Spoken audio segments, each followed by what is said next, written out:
অ্যামাজনের রহস্যের কোনো শেষ নেই। এলডোরাডো থেকে অ্যানাকন্ডা পর্যন্ত এই জায়গায় লুকিয়ে আছে এমন অনেক রহস্য যেগুলো শুনলে মনে হয় এগুলো সত্যি হওয়ার কথা না। আর সেই রহস্যগুলোর মধ্যেই একটি নাম বারবার সামনে আসে, টাইটানোবোয়া। একটা সাপ যেটা কোটি কোটি বছর আগে পৃথিবী থেকে বিলুপ্ত হয়ে গেছে। কিন্তু সাম্প্রতিক কিছু রিপোর্ট, কিছু অদ্ভুত পর্যবেক্ষণ ইঙ্গিত দেয় গল্পটা হয়তো এখানেই শেষ না।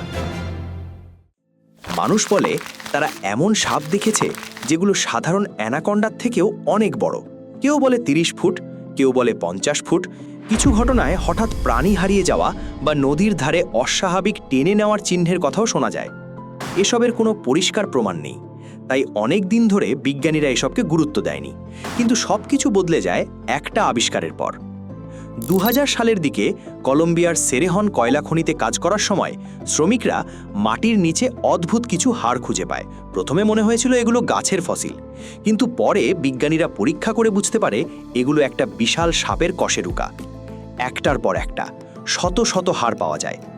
2009 সালে আনুষ্ঠানিকভাবে ঘোষণা করা হয় এটা পৃথিবীর ইতিহাসে সবচেয়ে বড় সাপ। এর নাম টাইটানোবোয়া। এখন প্রশ্নটা অন্যরকম।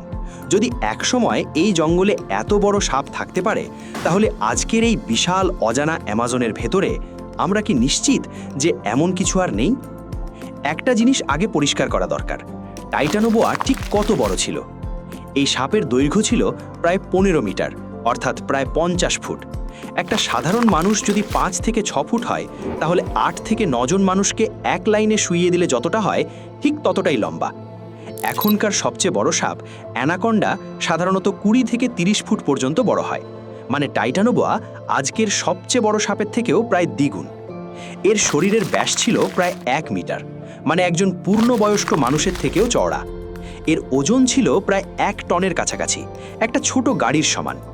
এই ধরনের বিশাল সাপের ধারণা শুধু বিজ্ঞানে না, প্রাচীন লোককথাতেও পাওয়া যায়। দক্ষিণ আমেরিকার কিছু আদিবাসী গল্পে বিশাল জলসাপের কথা বলা হয়েছে, যেগুলো নদীর নিচে থাকে এবং হঠাৎ করে শিকার টেনে নিয়ে যায়। এসব গল্প প্রমাণ করা যায় না, কিন্তু অদ্ভুত ব্যাপার হলো বর্ণনাগুলো অনেকটাই একই রকম। 19 শতকে অনেক ইউরোপিয়ান অভিযাত্রী অ্যামাজনে গিয়েছিল। হেনরি ওয়াল্টার বেটস এবং আলফ্রেড রাসেল ওয়ালেসের মতো গবেষকরা স্থানীয়দের কাছ থেকে বিশাল সাপের গল্প শুনেছিলেন। তারা নিজেরা এত বড় সাপ দেখেননি, কিন্তু 9 থেকে 12 মিটার লম্বা সাপের বর্ণনা তারা বারবার পেয়েছিলেন। আরও একটি বিখ্যাত নাম পার্সি ফসেট। 1907 সালে তিনি দাবি করেন যে তিনি 18 মিটারেরও বেশি লম্বা একটি সাপ দেখেছেন। কোনো প্রমাণ ছিল না, কিন্তু তিনি পরে আবার অ্যামাজনে যান এবং আর কখনো ফিরে আসেননি। তার নিখোঁজ হওয়ার কারণ আজও অজানা।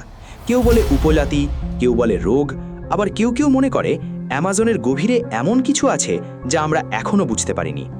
প্রায় 60 মিলিয়ন বছর আগে এই অঞ্চল ছিল সম্পূর্ণ ভিন্ন।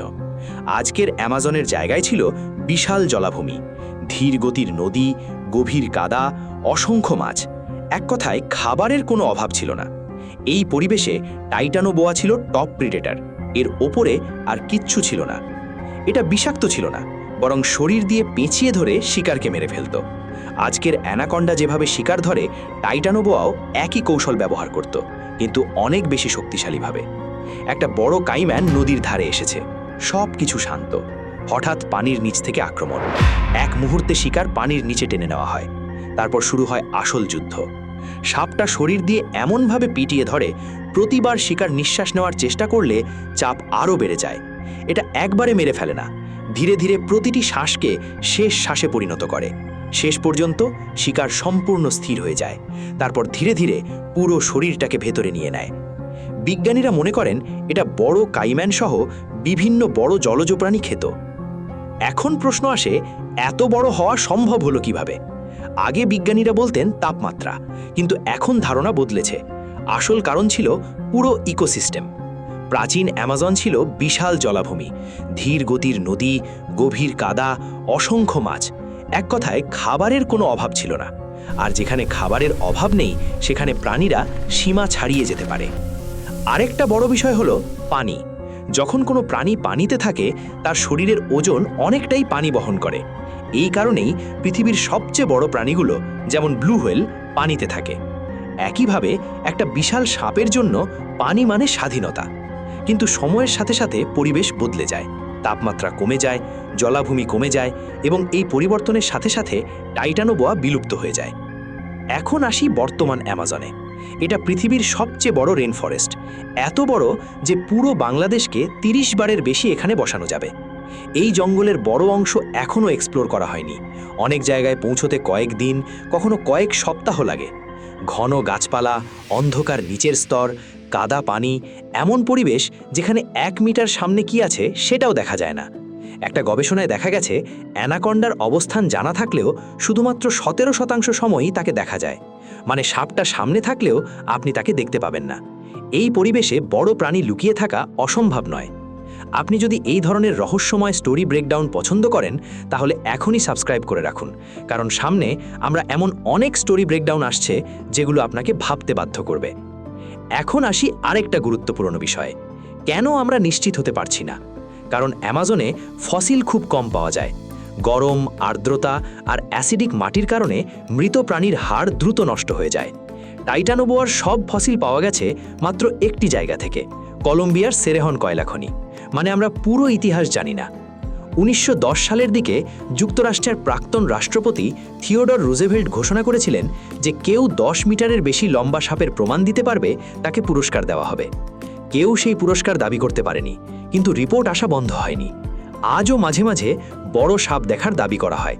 কিছু ক্ষেত্রে বড় প্রাণী হঠাৎ হারিয়ে যাওয়ার ঘটনাও শোনা যায়, কিন্তু এগুলোর কোনো নিশ্চিত বৈজ্ঞানিক প্রমাণ নেই। তাহলে আমরা কি জানি? আমরা জানি যে একসময় এই পৃথিবীতে 50 ফুট লম্বা সাপ ছিল। আমরা জানি অ্যামাজন এখনও পুরোপুরি এক্সপ্লোর করা হয়নি। আমরা জানি বড় সাপের রিপোর্ট আজও আসে, কিন্তু আমাদের কাছে প্রমাণ নেই। এবং এই জায়গাটাই সবচেয়ে অস্বস্তিকর। না এটা পুরোপুরি প্রমাণ করা যায়, না পুরোপুরি অস্বীকার করা যায়। তাহলে প্রশ্নটা থেকে যায়, আমরা কি সত্যিই নিশ্চিত যে এই গল্প এখানেই শেষ, নাকি এই বিশাল অন্ধকার জঙ্গলের কোথাও এখনও কিছু লুকিয়ে আছে?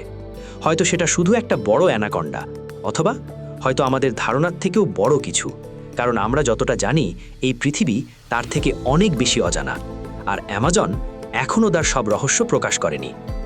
আগামীতে আপনি কোন টপিক দেখতে চান কমেন্টে জানিয়ে দিতে পারেন।